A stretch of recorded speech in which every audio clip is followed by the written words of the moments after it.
VigilanteWilliamson here with a very simple question, and that is, have we overvalued the quarterback position?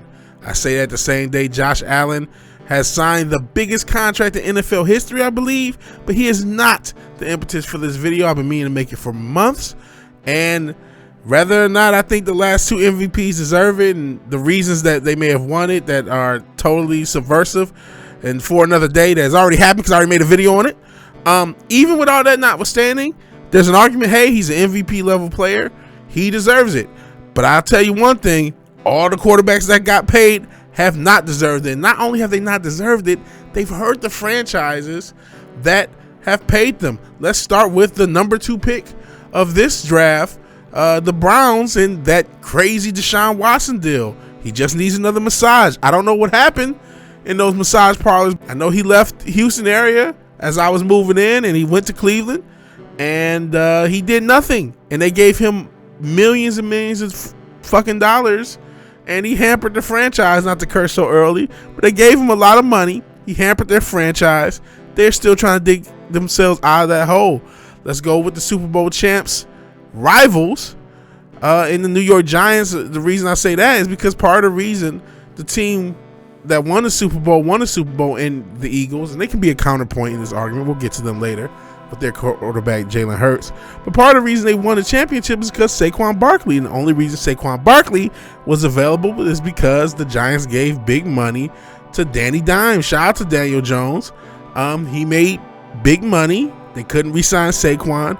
He ends up in the Eagles uniform, and now they're winning the championship. I mean, you can go around the league. Look at the Broncos even. I think they're out of it long term, but they had to pay a lot of Russell Wilson's contract. And even when they had a rookie under contract, and that's usually good for a team, oh, we got a good rookie, we're a playoff team, that usually means you have the cap space to do what you want, but they're still hampered by Russell Wilson's contract. You can argue, speaking of New York from a little bit ago, what about the Jets? Granted, Aaron Rodgers wasn't the worst quarterback. I mean, he was somewhere in the middle of the pack with his numbers. Jets had a lot of issues, but they pay him a lot of money, and they're out of it for the past couple years. I guess, you could do worse than that.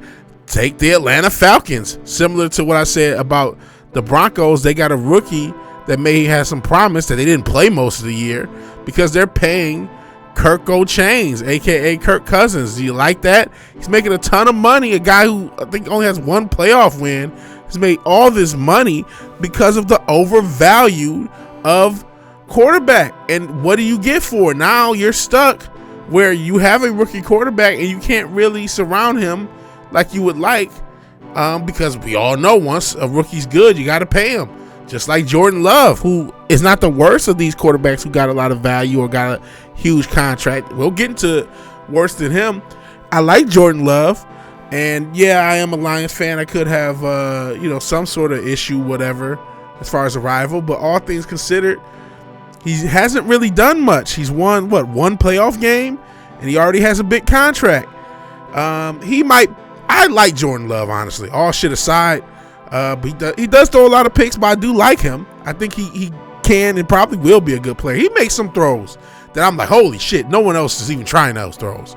So he probably is going to earn the money, to be honest, but there still is risk in having given him that big contract for having seen so little. You did the right thing. You sat him behind the aforementioned Aaron Rodgers for a couple years, and he showed up to play when he was ready to play. But now you already got the big deal, and, I keep referencing the idea that you want to build a team while you have a rookie contract on your quarterback because of how expensive they are, because of how cost prohibitive building a team becomes after you pay a contract. Now, I talked about counterpoints.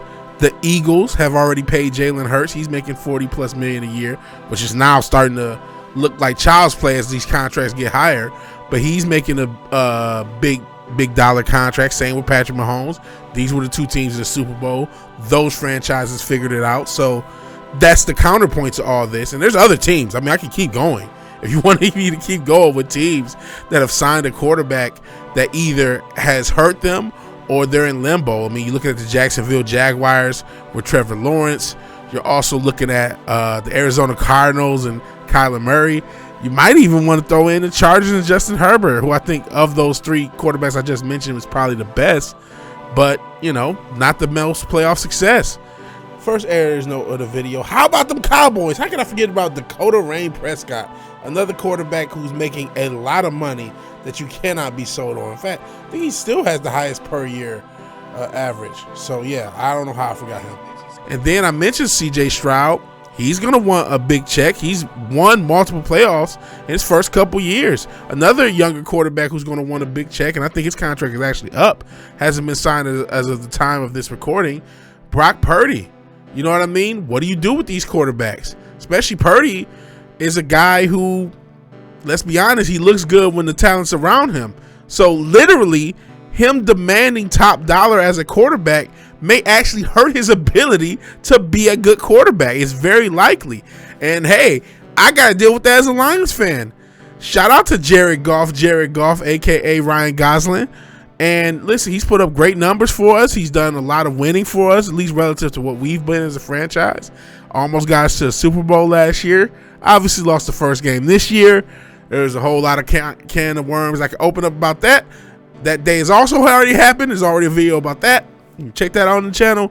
But next year, we're going to be paying him $70 million. $70 fucking million. And he's another guy, as good as he's looked, he's only as good as the team around him. If he didn't have Penei Sewell and those guys up front blocking for him, we know he can't move. We know when the play breaks down, he's not that great. Hell, he wasn't even that great at reading the field until really this year. And that's another can of worms. I want to make this video about how we're underdeveloping quarterbacks as well. I'll save that for a separate video so I can get this done. We're going to be paying him $70 million a year. We're not going to be able to re-sign all the guys that make him good. I mean, we got some people already on the contract, but it's like your ability, if you want that top dollar, you got to be able to play on an incomplete team, because we can't build a complete team and pay you all the money you want. I say that again. The Eagles seem to have bucked that trend. Maybe it's because they signed Jalen Hurts early enough to where the cap crept up, so it's not as damaging as a $70 million yearly contract he's making in the 40s. So maybe that is it. But they have a fairly complete team, and they're able to pay their quarterback top dollar. So it is possible, but it's definitely difficult. It's definitely a reason they're the only team that have done that, right? Even the Chiefs are not a complete team. I mean, they have offensive line issues, as we saw in the Super Bowl. And I think even the secondary didn't look perfect. I get that the whole game plan was about Saquon, but the secondary is not perfect. They obviously got Jones and guys up front. But I don't fucking like the Chiefs. So I'm not going to act like I have all the best analysis. We know, a lot of us would say the refs are the best teammates and the best players for the Chiefs. That's another can of worms for another day. You know what? Actually, no. I'm going to open that can of worms. Usually I don't. Okay. Before the Super Bowl, everybody thought, oh man, the game is rigged. For some reason, because just the Chiefs lost, a lot of people are just leaving that alone. Oh, well, it's not rigged now because the team was rigged for a loss. Don't you know Vegas made like millions and billions of dollars off of that because of all the money that went in on the Chiefs? What are you talking about? That's another can of worms. I only cracked it open, but that doesn't make sense to me. It makes no sense to me that so many people, some of the same people who thought it was rigged before, now that the Chiefs lost, just jump off that train. It's like, what the fuck? Fuck you. That notwithstanding, let's close that can. Let's get back to the task at hand. It's a question of whether or not a quarterback is deserving of the money they're getting paid. Just baseline. It would be different if these franchises stood up a little bit and said, hey, you're not worth X amount of dollars, and B, we can't pay you and everyone else, and you're not going to have as good of a team around you, and you're not going to be as good of a quarterback if you don't have this team around you. So someone has to step up and start to try to tier these contracts up. Like, when I say tier, if some of these guys were making less money, I mean, you do have Geno Smith recently traded to the Las Vegas Seahawks, Raiders. But no, seriously, he was making only like in the 20s. What are you going to give Sam Darnold? I wouldn't give him 50, 60 million a year. I wouldn't give him 40 million a year. And I mean, he would, high 20s, low 30s. And second editor's note, that has already happened. Sam Darnold is getting a 3-year, $110 million contract. So that's still pretty close to 40 million. That's a lot. It's a lot of million per year. I'm not sure if he's deserving of that. The Seattle Seahawks did that. They traded away their quarterback. I don't know, man. He's right on the edge. If they had got that contract done a little cheaper, I would think it's a little bit better. I don't know if Darnold's the guy. Plus, it's only a few years. That means you got to redo this if he is the guy. If in 2 years you've had 2 great playoff runs and Darnold's looked like that guy, you got to re-sign him. You got to re-sign him to the big money. So I'm not sure about it, but I recorded this video before the Darnold contract and then waited too long to release it. So I got to put in this editor's note that Darnold has been paid. I kind of still put it along with the premise of this video. Like, it's a lot of money. It's a lot of money. I'm not sure if he deserves it. We'll see what happens with Seattle. It's all in the game. He doesn't really deserve more than $35 million a year. I'm not saying that again. You can say sour grapes, you're a Lions fan, whatever. I don't think he deserves that. He's still a risk. He's not guaranteed that he's gonna bring you a Super Bowl. He's a free agent. Someone is probably gonna overpay. I doubt that he makes that little. I suspect he's gonna make quite a bit of money, whatever contract he gets. But it's just like it would be hard for me to pay Sam Darnold $50 million a year. It would be easier to pay Brock Purdy than Sam Darnold personally, and I'm not sold on Purdy. And he's probably going to get, again, a big deal because when these contracts keep it coming up, they just, you got to pay the quarterback. No one's really challenging them. No one's letting these guys get into free agency. I guess in some ways Darnold's getting a free agency, but that's because J.J. McCarthy, you know what I mean? The Vikings have J.J., so they're letting Darnold be a free agent, plus that way that season ended. So I don't know. I think the quarterback position can be overvalued, yes. To play Angels advocate, the Eagles figured it out. Other franchises could plausibly figure it out, and they're going to have to because I don't see these guys standing up to the quarterbacks, especially now if Josh Allen is getting his deal restructured 4 years before it's supposed to, and they're just giving him a ton of money.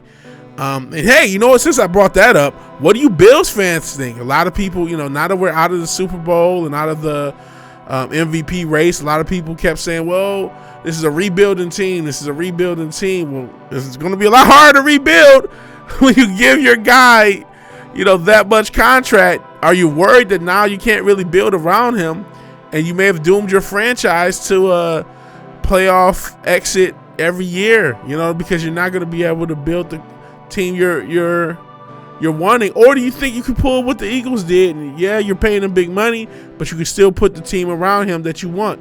You tell me.